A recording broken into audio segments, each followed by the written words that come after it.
We provide you the platform to turn your dreams into reality. Give wings to your aspirations with KR Mangalam University. PM CM को jail भेजने वाले bill पर ओवैसी का सबसे गंभीर सवाल। जी हां, गिरफ्तारी और 30 दिनों की जेल पर पीएम सीएम और मंत्रियों को हटाने वाले विधेयक पर हैदराबाद सांसद ओवैसी ने सवाल खड़े कर दिए हैं। उन्होंने पूछा कि सारी सरकारी एजेंसियों की नियुक्ति और तैनाती केंद्र सरकार के आदेश पर होती है। जब तक इनकी नियुक्ति स्वतंत्र रूप से नहीं होती तब तक ये केंद्र के अधीन ही काम करेंगी। अब सबसे बड़ा सवाल यही उठेगा कि आखिर ये सरकार के इशारे पर काम करती हैं।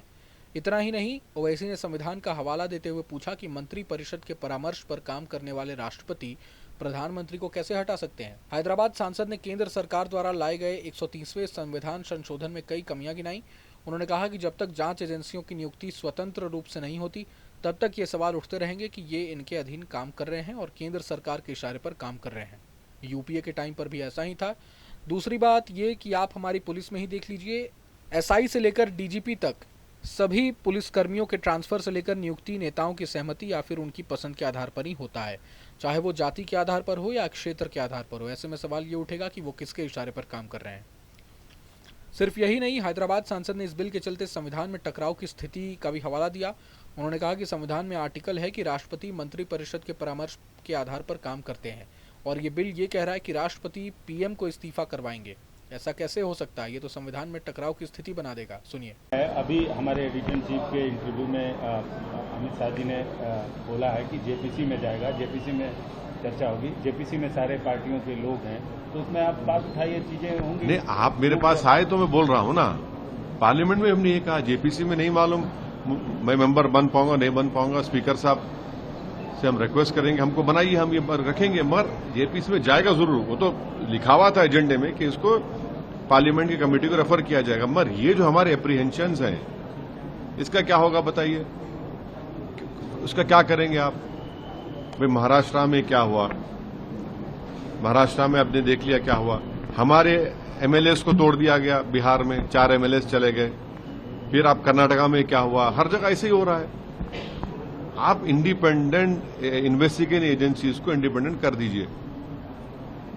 इसमें कोई सरकार का रोल नहीं होगा, उनके अपॉइंटमेंट में पुलिस फोर्स में नहीं होगा। इंडिपेंडेंट कर दीजिए ना। भाई कॉन्स्टिट्यूशनल मोरालिटी इसमें नहीं आती क्या? फिर बताइए आप, इसमें भी आना चाहिए कॉन्स्टिट्यूशनल मोरालिटी। तो अब आप यूएपीए में डाल देंगे किसी को, यूएपीए लगा दिए। बीएनडबलएस के और पीएमएलए के कई सेक्शंस हैं, आप डाल दीजिए, आराम से बैठिए। 30 दिन नहीं, 3 महीने बेल नहीं होगी, 3 महीने बेल नहीं होगी। जब क्या करेंगे आप?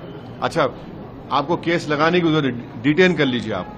डिटेन के पावर्स हमारे हमने बीएनडबलएस में है, बीएनएस में है, डिटेन कर लीजिए। 30 दिन चला गया वो। ये बात समझने की जरूरत है।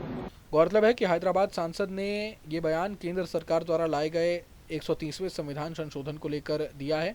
इस संशोधन में ये प्रावधान है कि अगर पीएम, मुख्यमंत्री या कोई किसी मंत्री किसी गंभीर आरोप के तहत 30 दिनों के लिए जेल में रहता है तो ऐसे में उसका अपराध सिद्ध न होने की स्थिति में भी उसे पद से हटाया जा सकता है। गृह मंत्री अमित शाह के इस बिल को पेश करते ही संसद में हंगामा हो गया था, जिसके बाद इस बिल को संसद की संयुक्त समिति में भेजने का फैसला लिया गया। हालांकि तृणमूल कांग्रेस, समाजवादी पार्टी और शिवसेना उद्धव गुट ने इस समिति में शामिल होने से इनकार कर दिया है।